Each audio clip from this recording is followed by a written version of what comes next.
Good morning, survivors, and happy Tuesday. Today, we're going to talk about a few different things. First of all, our main topic is 15 ways to let go of anger toward your narcissist. That is a serious issue for a lot of us. All right. And beyond that, we're going to talk about two more things. Number one, tomorrow I will be announcing the names of the people who have won their free coffee cups, which look like this. And one more thing. I have reached 12,000 subscribers. Thank you, thank you, thank you, thank you, thank you. Can I say it again? Thank you. I sincerely appreciate that. So with that being said, I would like to make an offer to you for the next 7 days, starting today. I am giving away my most recent book on narcissism and narcissistic abuse recovery, which is called The Rest is Still Unwritten. Now, all you got to do to get it is go to booksangiewrote.com, which is going to take you straight to my Amazon page. Now, this is a Kindle book. But if you don't have Kindle, you can download Kindle for free for any device, your computer, your phone, your tablet, anything. And I'll put the link to that in the description below. All right? Okay, so make sure you go to booksangiewrote.com and pick up your free copy of The Rest is Still Unwritten. All right? That is in celebration of 12,000 subscribers. Thank you all. And if you haven't joined them yet, please subscribe. All right? Okay, let's get going, shall we? We all know that anger is one of the most common emotions that we feel in regard to our narcissist or in general, right? All of us have been through some hell, right? So sometimes anger can propel you into action. You know, sometimes it takes getting really angry for you to get up and move on a situation, you know. So if you're in a relationship with a toxic narcissist who's abusing you psychologically, mentally, emotionally, or otherwise, you know, sometimes you have to get pissed off to get going, right? But once you've gotten out of it, or once you've used the anger to your advantage, if it still sticks around, it can kill you, literally kill you, okay? It's one of the most damaging emotions to our health. It can ruin your relationships. It can fuel poor decisions, even lead you to harm another person. So obviously, when we make choices as angry people, we're not always making good choices. So how do you learn to deal with anger like an intelligent, rational adult? How do you do that? Well, I'm going to tell you. and we're going to talk about ways that you can eliminate anger for your life, all right? 15 of them. Let's do it. First thing you're going to want to do is call a timeout, okay? So imagine all the problems you could have avoided by taking a short break and cooling off before opening your mouth. The fact is that not every situation is going to be suitable for a break, but most situations will allow you to have a break and to get your head together, so to speak. You feel me? Another thing you can do is get some exercise. Go for a hard run, or hit a punching bag, or, you know, take a swim, or get your heart pounding in any way that you can, you know, and breathe heavy.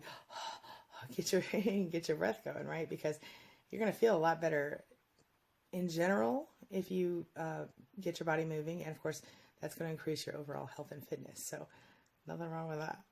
Another way you can get over anger is to listen to music that calms you. Now, maybe this isn't the time for heavy metal or the theme from Rocky, but if you find something that soothes your emotions and listen to it for 15 minutes, it can really change your life. So try experimenting with different types of music until you find the right choice for you. Personally, I enjoy happy music, and sometimes if I'm feeling pissed off, I enjoy kind of aggressive music, but it helps me to get the energy out in a way that's more positive. You know, if I can drive around the car singing My Way by Limp Bizkit or something. You know that one, right? It's my way or the highway. Yeah, it's a really good song for angry people. Now, sometimes if you listen to angry music and you're already angry, that's going to hurt you. But it might also be a good way to let go of things for you if you're like me. Number four is pray. Some people are religious and it helps them to pray. And that leads me right, you know, because it can calm you and help release your anger. Now that leads me right into number 5, which is meditation, which is a similar deal. You know, meditation can lower feelings of anger. So you can either meditate on your breath, or you can meditate on your feelings of anger, or you could do what I do and do walking meditation. I can't stand to sit still that long, so I like to move it. I like to listen to music and just get going. Sometimes that's a good way for me to come up with some good ideas too. Separate note. Next thing you can do is count to 10, or whatever number makes you happy. The thing is that if you can count to 10 in any given moment, visualizing the numbers as you go, 1, 2, 3, 4, 4, 5, 6, 7, 8, 9, 10. That can give you the opportunity to, it changes your focus to counting. If you can do it out loud, even better. If not, it's okay. But visualize the numbers, speak the numbers, hear the numbers, and that'll keep your brain occupied for a few moments, and that'll kind of give you a moment to change your mind, kind of a short break, so to speak. 7, breathe. Yeah, just focus on your breathing for a while. Take 10 deep breaths in through the nose, out through the mouth. Because again, focusing on breathing is another way to take a mini break without actually having to leave the scene. So breathing is a tool you can use like throughout your day to stay calm, and nobody will even know you're doing it. Number 8 is volunteer. Yeah, volunteer. So one of the advantages volunteering provides is the perspective you get out of it. You realize, hey, my life could be a lot worse than it is. Something to think about. Number 9, take a walk. Get moving. I've said it before, I'll say it again. You know what? I don't care if you walk in circles around your couch. I literally do that sometimes, although it's, to be fair, I have a big living room. But get your body moving. Go for a walk. Walk outside, walk around the house, walk up and down your stairs, whatever it is. Not only is it a little way to get exercise, but it also requires a little bit of brain activity, but not so much you can't think deep thoughts, It's a good way to get your body moving. It's a good addition to anyone's day, and really it does help with anger-related issues. Plus, your butt will look better. What's wrong with that?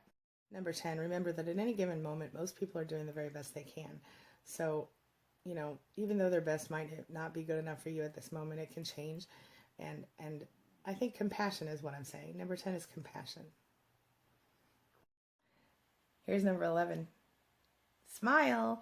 Because as I've said to you repeatedly over and over again, smiling actually, something with the muscles in your face sends signals to your brain that you're happy. I'm so happy.